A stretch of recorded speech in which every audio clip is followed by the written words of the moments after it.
Welcome back to my YouTube channel. आज की video में हम डिस्कस करेंगे फिफ्थ मॉड्यूल, इसके कुछ इंपॉर्टेंट क्वेश्चंस के बारे में। प्रीवियस वीडियो में हमने डिस्कस किया था फोर्थ मॉड्यूल के इंपॉर्टेंट क्वेश्चन।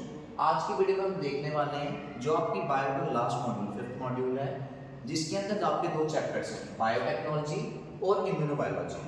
आज आप इस वीडियो में देखेंगे कि इसके कौन से इंपॉर्टेंट क्वेश्चंस हैं जिन्हें पढ़ के आप इजीली अपने 8 मार्क्स को सिक्योर कर सकते हैं।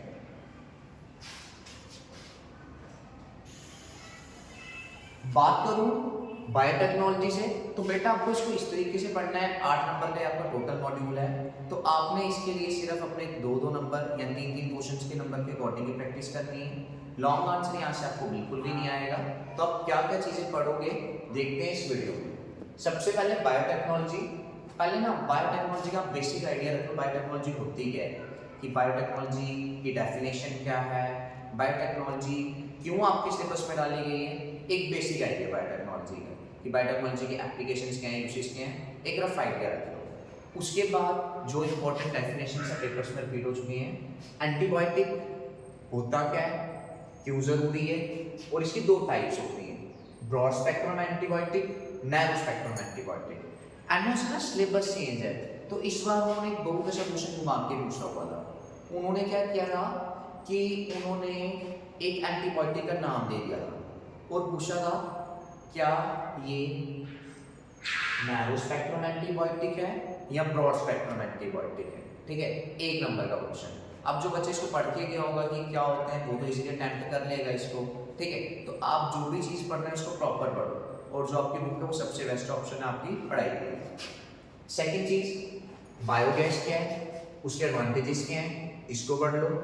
Third recombinant DNA technology. इसको मैं डिटेल में पढ़ने को नहीं कहूँगा जैसे आपने अपने बाकी की बोर्ड्स में पढ़ा होगा, बट आप इसको बेसिक देख सकते हैं कि रिकम्बिनेंट डीएनए टेक्नोलॉजी में बताता क्या है। स्टेप्स के नाम याद रख लो, डिटेलिंग में मत पढ़ो, स्टेप्स याद रख लो, टूल्स और आप कौन कौन से टूल्स यूज करते हैं और उनका फीचर्स क्या हैं उसे पढ़ो। लास्ट ट्रांसजेनिक प्लांट्स क्या हैं, एनिमल्स क्या हैं। एक आदि आपको उसकी एग्जाम्पल नहीं आनी चाहिए कि अगर पूछ लिया जाए आपको 1 नंबर के अकॉर्डिंग कि कोई एक ऐसा ट्रांसजेनिक प्लांट बताओ तो आपको आना चाहिए।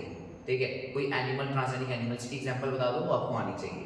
और लास्ट है बायोरिमेडिटेशन। ये बहुत बार ना 2-2 नंबर में, 1-1 नंबर में एमएस के प्रीवियस ईयर के पेपर्स में मिल जाएगा। बायोटेक्नोलॉजी से आपको इतना ही पढ़ना है। जो इसका नेक्स्ट चैप्टर है इम्यूनोबायोलॉजी, अब उसके देखते हैं कुछ इंपॉर्टेंट क्वेश्चन के बारे में। इम्यूनोबायोलॉजी में आपने भी इम्यूनिटी का आइडिया रखना है कि इम्यूनिटी आपके लिए इंपॉर्टेंट क्यों है। तो इसमें थोड़ा आपको अपने इम्यूनिटी वाले ऑर्गन्स का आइडिया होना चाहिए, इम्यूनिटी में कौन कौन से आपके ऑर्गन्स इन्वॉल्व होते हैं। मैंने तो वो लिखे हुए हैं जो आपको पढ़ के जाने ही जाने अपने फाइनल पेपर से पहले।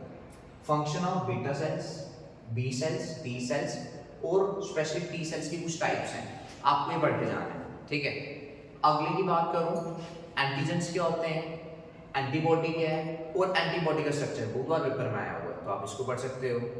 Third immunity. इम्यूनिटी भी बहुत बार पेपर में रिपीट हो चुका है, और इसकी टाइप्स, दोनों टाइप्स पढ़ लो।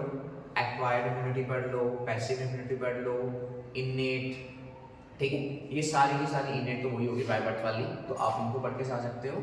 और लास्ट जो टॉपिक है, लास्ट इसका जो इंपॉर्टेंट टॉपिक है वैक्सीनेशन। कौन कौन वैक्सीनेशन होती क्या है। हाँ, इस बार ना पहले ये साइंटिस्ट के नाम पे क्वेश्चंस नहीं पूछते थे, इस बार इन्होंने साइंटिस्ट के नाम पे क्वेश्चन पूछा हुआ था कि एक टर्म दी हुई थी इन्होंने वैक्सीनेशन पे था कि वैक्सीनेशन को डिस्कवर करने वाले कौन थे, तो आपको उनके नाम भी आने चाहिए। कुछ इंपॉर्टेंट वैक्सीन्स हैं, डायरेक्टली यहाँ से क्वेश्चन आ सकता है। VCG क्या है, DPT क्या है, MMR क्या है। आप इसकी फुल फॉर्म्स तो पढ़ें और इसके बारे में थोड़ा थोड़ा पढ़ लें। ये था आपका फिफ्थ मॉड्यूल, जिसे पढ़ के आप अपने इजीली 7-8 मार्क्स सिक्योर कर सकते हो। और थोड़ा सा वो स्टूडेंट्स जो एमएस की ट्यूशन चाहते हैं, तो अप्रैल 2025 के मेरे बैच स्टार्ट हो चुके हैं 10th और 12th दोनों के लिए। आर्ट्स और साइंस की आपको क्लासेस मिल जाएंगी। अगर आप इसके रिलेटेड कोई भी और नॉलेज चाहते हैं तो आप दिए गए नंबर पे कॉन्टैक्ट कर सकते हैं, जिससे मैं आपकी हेल्प कर सकूँ। वीडियो देखने के लिए थैंक यू।